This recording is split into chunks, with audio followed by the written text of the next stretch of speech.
빠르게 자동차 시장이 변하고 있는데요. 하지만 국내 르노 자동차는 시간이 지날수록 존재감을 잃어가고 있죠. 어쩌면 르노에게 정말 중요한 차량이 될 것 같은데 시닉 실물이 드디어 공개되었습니다. 그럼 공식 영상부터 만나보시죠.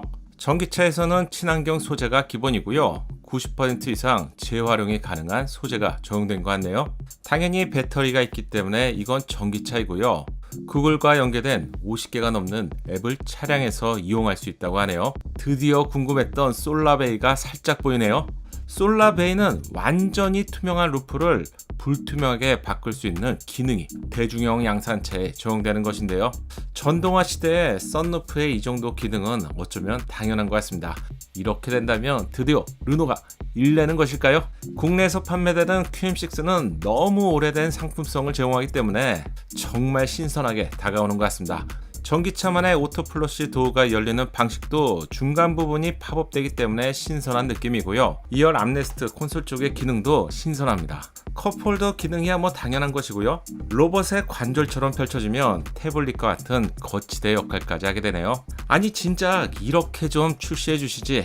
르노에 대한 아쉬움과 동시에 기대감이 높아집니다. 그럼 과연 시닉 이테크 전기차는 어떤 매력을 가지고 있는지 지금부터 체크해 보시죠.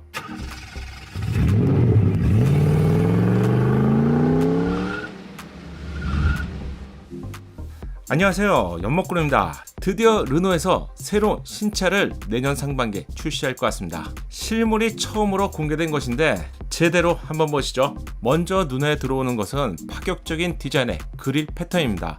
전기차의 경우 그릴의 역할 자체가 줄어들면서 그릴 디자인이 심플하게 적용되거나 아예 막혀있죠. 그런데 시닉의 그릴은 화려한 패턴이 마치 뱀의 비닐처럼 빛의 각도에 따라서 질감까지 달라지는 그런 느낌입니다. 포지셔닝 램프는 뾰족한 삼각형 디자인이라서 다른 차량에서는 보통 이질감을 크게 느끼게 되죠. 하지만 시닉은 면과 각을 조화롭게 처리해서인지 이질감이 거의 느껴지지 않습니다.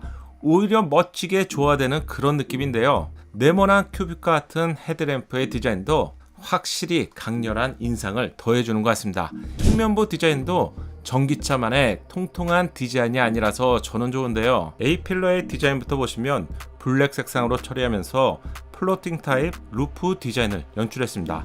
이 차량의 전장은 4470이고요. 너비는 1864, 높이는 1571, 휠베이스는 2785mm입니다. 국내 차량으로 비교해본다면 셀토스나 코나보다 크고요. 투싼이나 스포티지보다는 좀 작은 사이즈인데 이 정도라면 도시명이나 전천후 패밀리카로 딱 좋은 사이즈인데요. 와, 미쳤네요, 미쳤어. 하늘을 보면 차량 전체가 루프입니다. 여기에 투명도까지 조절된다고 하니 마치 오픈카를 탄 것처럼 개방감 하나만은 정말 끝내줄 것 같네요. 도어 하단에 블랙 가니쉬를 추가했는데 마치 사람의 잘록한 허리를 연상시킵니다. 덕분에 전기차만의 통통한 디자인을 이렇게 보완했네요. 테일램프 디자인 역시 독특한데요. 안정적인 수평과 대담한 수직형이 결합된 디자인으로 중간 부분이 분리되어 있어요. 마치 Y차처럼 보이기도 하는데 진작 좀 이렇게 하지. 한마디로 멋지네요. 특히 후면부에서는 이 부분을 잘 보세요. 하단 범퍼 양쪽을 칼로 싹둑 도려낸 것 같은 에어커튼 디자인을 볼 수 있습니다. 이 부분이 잘못하면 좀 어색해 보이는데 잘 어울리죠? 개성 있게 보입니다. C필러와 트렁크가 연결된 디자인도 마치 상의 봉우리처럼 뾰족한 디자인으로 개성이 있네요. 그럼 실내도 자세히 보시죠. 실내는 구성면에서 독특하면서도 제 생각에는 이 방향이 전기차에서는 최신인 것 같아요. 두 개의 디스플레이 계기판은 12.3인치로 가로 디자인의 형태입니다. 세로형 인포테인먼트도 12인치인데요. 상대적으로 훨씬 커 보여요. 이유는 디스플레이 사이즈를 측정하는 방식이 대각선 방식이기 때문에 이렇게 차이가 발생되는데 이렇게 세로형과 가로형을 모두 채택하는 경우 최적의 화면을 구성할 수 있죠. 앞으로 자동차에서도 앱을 많이 이용하겠죠. 50개가 넘는 앱을 활용할 수 있는데 앱은 스마트폰과 같은 모바일 기기에 최적화된 화면으로 배치할 수 있습니다. 따라서 이렇게 세로 형태의 디스플레이가 제격이라고 할 수 있는데 태블릿 한 대를 설치한 것처럼 시원시원한 화면을 볼 수 있네요. 특히 차량에서 가장 많이 사용하는 기능이 바로 지도인데요.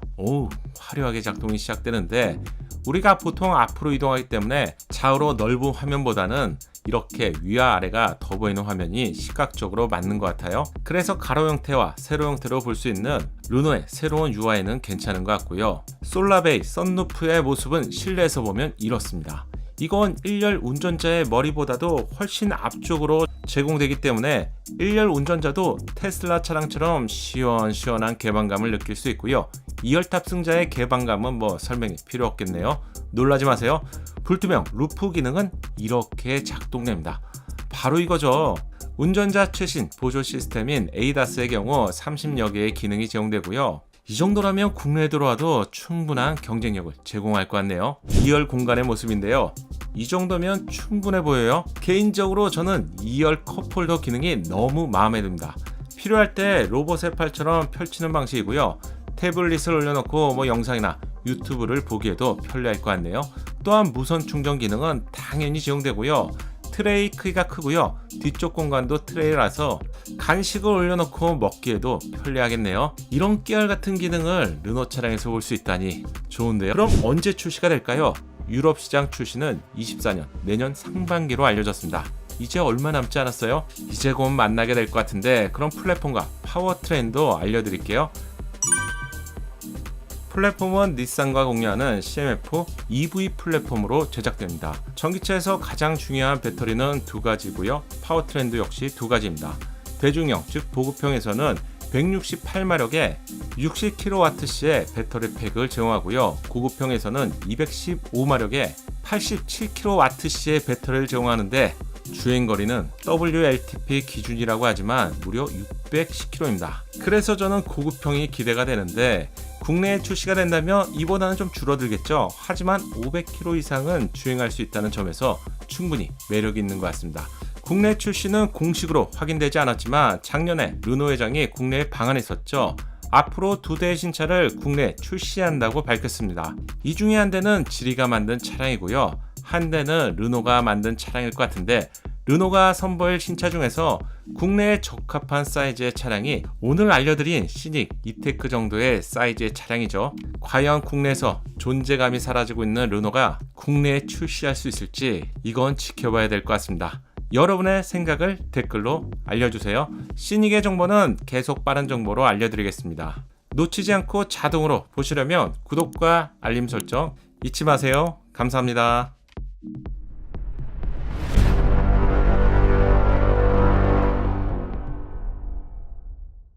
작은 도움이 되셨다면 좋아요 부탁드리고요. 구독과 알림 설정을 통해서 정확한 신차 정보를 빠르게 만나보세요. 감사합니다.